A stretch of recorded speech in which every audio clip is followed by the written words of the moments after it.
在平安诞生，他甘愿画地为牢，将自己囚禁于狭窄的树洞中。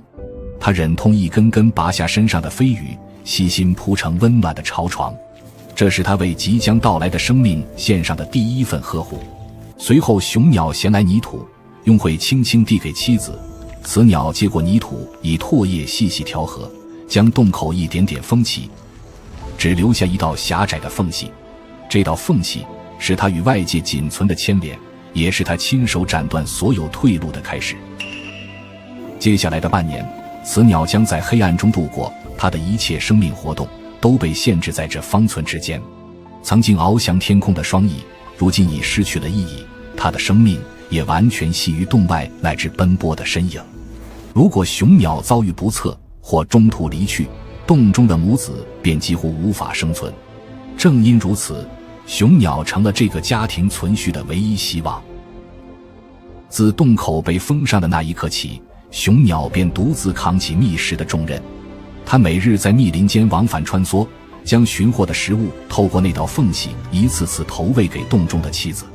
然而喂养工作比想象中艰难，处于繁殖期的雌鸟对食物颇为挑剔，口味时常变化，但雄鸟从不抱怨，只是默默转身，再度展翅飞入林间，寻觅不同的浆果、新鲜的昆虫，直至洞内传来接纳的回应。据统计，短短数月，雄鸟的投喂次数可达上万次，平均每日飞行数百趟。它几乎将所有时间都倾注于觅食与哺育，只为守护洞中那微弱而坚定的生命。当幼鸟破壳而出，喂养的压力愈发沉重。即便如此，雄鸟始终将最饱满的果实、最肥美的昆虫优先送入洞中，自己往往只以蚕食果腹。